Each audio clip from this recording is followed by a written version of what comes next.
নবী সাল্লাল্লাহু আলাইহি সাল্লামের কাছে একবার একজন বেদুইন আসলেন। তিনি এসে নবী সাল্লাল্লাহু আলাইহি সাল্লামকে বললেন, ইয়া রাসূলুল্লাহ আল্লিমনি খায়রা, হে আল্লাহ রাসূল, আমাকে কোন একটি ভালো কাজ শিক্ষা দিন। নবী সাল্লাল্লাহু আলাইহি সাল্লাম তখন তাকে শিখিয়ে দিলেন বলার জন্য সুবহানাল্লাহ, আলহামদুলিল্লাহ, ওয়া লা ইলাহা ইল্লাল্লাহ, আল্লাহু আকবার। তার হাত ধরে নবী সাল্লাল্লাহু আলাইহি সাল্লাম তাকে এই বাক্যগুলো শিখিয়ে দিলেন বেশি বেশি পড়ার জন্য।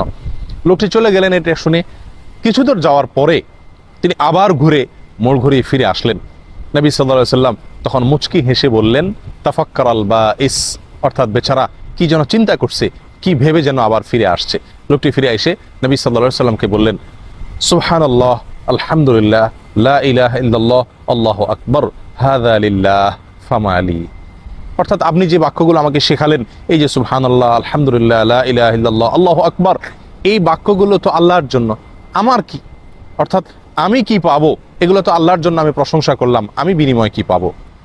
নবী সাল্লাল্লাহু আলাইহি সাল্লাম তখন তাকে বললেন, হে বেদুইন, তুমি যখন বলবে সুবহানাল্লাহ, তখন আল্লাহ বলেন সাথে সাথে উত্তরে, সাদাকত, তুমি সত্য বলেছ। তুমি যখন বলবে আলহামদুলিল্লাহ, তখন আল্লাহ সুবহানাহু ওয়া তাআলা বলবেন, সাদাকত, তুমি সত্য বলেছ। তুমি যখন বলবে লা ইলাহা ইল্লাল্লাহ, তখন আল্লাহ বলবেন তুমি সত্য বলেছ। তুমি যখন বলবে আল্লাহু আকবার, তখন আল্লাহ তাআলা বলবেন তুমি সত্য বলেছ। এরপরে তুমি যদি বলো আল্লাহুম্মা গফিরলি, আল্লাহ আমাকে মাফ করে দিন, তখন আল্লাহ সুবহানাহু ওয়া তাআলা বলবেন ক্বাদ ফাআলত, তোমাকে মাফ করে দিলাম। তুমি যদি বলো আল্লাহুম্মা আরহামনি, আল্লাহ আমাকে রহম করুন, তাহলে আল্লাহ সুবহানাহু ওয়া তাআলা সাথে সাথে বলবেন ক্বাদ ফাআলত, আমি তোমাকে ইতিমধ্যেই মাফ করে দিয়েছি, রহম করেছি। এরপর তুমি যদি বলো আল্লাহুম্মা রযুকনি, আল্লাহ আমাকে রিজিক দান করো, তো আল্লাহ সুবহানাহু ওয়া তাআলা সাথে সাথে জবাবে বলবেন যে ক্বাদ ফাআলত, অচিরেই ইতিমধ্যেই আমি তোমাকে দিয়েছি, দান করেছি। প্রিয় বন্ধুগণ, তাহলে বিশাল বড় একটি হাদিস এবং বিশাল বড় একটি শিক্ষা এখান থেকে। নবী সাল্লাল্লাহু আলাইহি সাল্লাম লোকটিকে এই বাক্যগুলোর কথা বললেন, এবং এগুলো যদি বলি তার জবাবে বিপরীতে আমরা কি পাবো সেটাও নবী সাল্লাল্লাহু আলাইহি সাল্লাম জানিয়ে দিলেন। এরপরে ওই বেদুইন লোকটি দুই হাতকে এক হাতকে অন্য হাতের উপর দিয়ে মুষ্টিবদ্ধ করে এরকমভাবে তৃপ্তির ঢেকু তুলতে তুলতে তারপরে লোকটি ফিরে চলে গেলেন।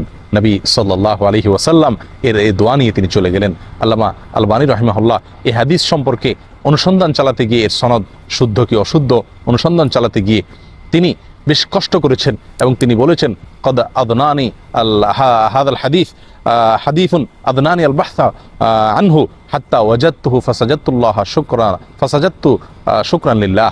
এমন একটি হাদিস, এই হাদিসটি, যে হাদিসটির সনদ এটি শুদ্ধ কি অশুদ্ধ সেটি বের করতে গিয়ে আমার অনেক পরিশ্রম করতে হয়েছে, আমাকে বহু কষ্ট করতে হয়েছে। বহু কষ্টের পরে, বহু সময় ব্যয় করার পরে আমি এই হাদিসটির সনদ খুঁজে পেয়েছি। তারপর আমি আল্লাহ সুবহানাহু ওয়া তাআলার কাছে শুকরিয়া আদায় করে, কৃতজ্ঞতা আদায় করে সঙ্গে সঙ্গে সিজদায় পড়ে গেছি যে এত বিশাল একটি হাদিস, এত সুন্দর একটি হাদিস, যে হাদিসটি যদি শুদ্ধভাবে প্রমাণিত না হতো তাহলে আমার কষ্টের কারণ হতো। এই জন্য আমি যখন সেটি শুদ্ধ নিশ্চিতভাবে জানতে পারলাম, তখন আল্লাহ সুবহানাহু ওয়া তাআলার কাছে আমি শুকরিয়া আদায় করে সিজদায় অবনত হয়ে পড়ে গিয়েছিলাম। হাদিসটি সুনানে বাইহাকিতে বর্ণিত হয়েছে। আমি আবারও বলছি, সুবহানাল্লাহি ওয়ালহামদুলিল্লাহি ওয়া লা ইলাহা ইল্লাল্লাহু আল্লাহু আকবার, আল্লাহুম্মা গফিরলি, আল্লাহুম্মা আরহামনি, আল্লাহুম্মা রযুকনি। আসুন বেশি বেশি এই দোয়া পাঠ করি। আল্লাহ তাআলা আমাদেরকে বেশি বেশি কল্যাণের অধিকারী হওয়ার তৌফিক দান করেন। জাযাকুমুল্লাহ ওয়া আখিরু দাওয়ানা আলহামদুলিল্লাহি রাব্বিল আলামিন।